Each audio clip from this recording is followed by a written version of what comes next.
बहुत बहुत शुक्रिया सर। आप सबको मेरा नमस्कार। मैं अपनी बात पढ़ के बोलूँगा। पहली बार मैं राजस्थान में इस तरह से मुझे सम्मानित किया है, मुझे बुलाया है। मैं रियाज संस्थान का और सहारण जी का मैं बहुत बहुत शुक्रगुजार हूँ।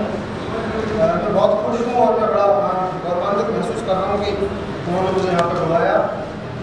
मंच पर बैठे हुए मेरे वरिष्ठ सभी, मैंने उनसे बहुत कुछ सीखा है। मैं उनमें सबसे छोटा हूँ, लेकिन मेरा जन्म सवाईमाधोपुर जिले में गंगापुर एक कस्बा है, उसके पास में मेरा जन्म हुआ, टोकसी गाँव में। मैं वहाँ का हूँ और वहाँ एक किसान परिवार में मेरा जन्म हुआ। जैसे हमारे यहाँ पर गाँव के बच्चों का जो बचपन बीतता है, वैसे मेरा बचपन बीता खेतों, पेड़ों और परिंदों के बीच। मैं कॉलेज आने तक कभी भी मैंने कोई पुस्तकालय या फिर पत्र पत्रिका या सिलेबस से बाहर की मैंने कोई किताब नहीं ली। और मेरे दादा वो गांव में स्थानीय गायक और जो गीत जोड़ने वाले जो लोग होते हैं, उस तरह का वो काम करते थे। तो वो काफ़ी खूबसूरत इंसान थे और उनके जो बड़े भाई थे वो भी ये काम करते थे। तो मुझे एक अंदाज़ा जरूर था कि कलात्मक इस तरह के काम होते क्या है, रचनात्मक काम होते क्या है। लेकिन उनका सीधा सीधा साहित्य से कोई ऐसा संबंध नहीं था। कॉलेज में मैं जयपुर में रहा, फिर दिल्ली रहा, दिल्ली में फिलहाल रहता हूँ।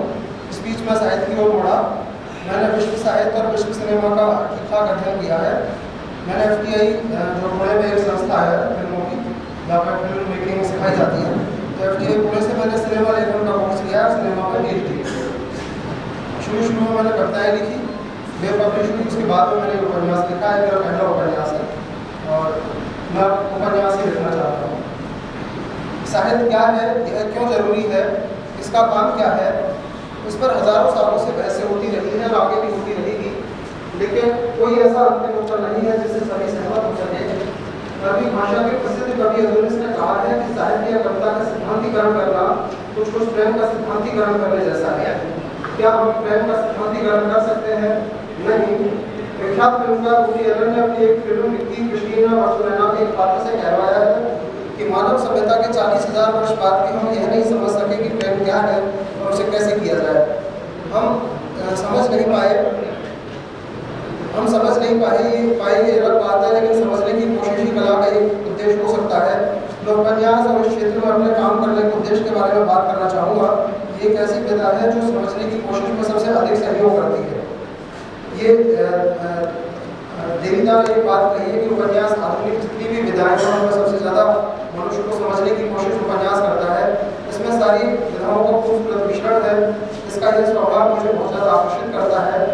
कंटेम्परेरी फिक्शन एक किताब है जिसके अंदर रॉबर्ट एल्स्टॉम ने साहित्य के सबसे प्राथमिक उद्देश्य के बारे में कहा है कि लिटरेचर थिंक्स, यानी साहित्य सोचता है। और आज के समय में यह काम उपन्यास सबसे बेहतर तरीके से करता है। वह अपनी समग्रता में कविता है, दृश्यों में बनी हुई एक फिल्म है, वहाँ चित्रकारी है, लंबा संगीत है, लोककथा है, अतीत को जिंदा करने और साथ ही जटिल यथार्थ को पकड़ सकने की उसके अंदर जबरदस्त क्षमता है।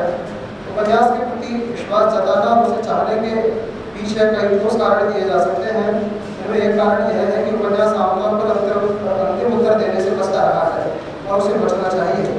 चेकोस्लोवाकिया के विख्यात उपन्यासकार मिलान कुंदेरा इसकी सबसे अच्छी विशेषता इसे बताते हैं। वे कहते हैं कि यह अंतिम उत्तर नहीं देता, ये उपन्यास की सबसे बड़ी विशेषता है। अंतिम उत्तर प्रश्नों को खत्म करने की एक तरह की साजिश है। छोटे उत्तर उसको प्रश्न का दम न तोड़े, इसलिए जरूरी है उपन्यास से प्रश्न पूछे। अब मैं कह सकता हूँ कि उपन्यास को अपनाने और इस क्षेत्र में काम करने के पीछे प्रश्न पूछने की ललक और ये इच्छा ही है। आप दुनिया को बच्चे की नज़र से देख सकते हैं, लगातार प्रश्न पूछ सकते हैं। प्रश्न पूछने की परंपरा हमारे यहाँ रही है और उपन्यास इसमें आपका सबसे ज़्यादा साथ देता है। एक और महत्वपूर्ण बात जो आपके साथ साझा करना चाहूँगा वो ये है कि उपन्यास किसी भी स्थान या समय के अनुसार ढल सकता है। यदि मैं अपने नितांत निजी जीवन और स्थानीय स्तर की कहानी कहना चाहता हूँ तो उपन्यास इसमें सफल होता है। यह बहुत ही सुनी सुनाई बात है कि असल में ग्लोबल वही हो सकता है जो सीधे अर्थों में लोकल हो। आप किसी क्षेत्र के साथ बनकर भी व्यवहार कह सकते हैं जो सबके लिए बेहतर लगती है या जिसे सारे लोग समझते हैं। मैं उपन्यास के बारे में यही कहूँगा कि मैंने अपने गाँव की कहानी कही है, यानी मेरे किरदार उसी जगह को ध्यान में रखकर गढ़े गए हैं। सारी लोकेशन जो है वो वास्तविक है। मैंने कुछ प्रयोग किए हैं जिसमें कथा की संरचना और सिनेमाई शैली को लेकर किए गए प्रयोग मेरे लिए ज़्यादा महत्व रखते हैं। यह प्रेम कहानी नहीं है, लेकिन प्रेम के बारे में एक कथा है। आपने मेरी कथा को अच्छा कहा और मुझे यहाँ सराहा, इसके लिए मैं आप सबको बहुत बहुत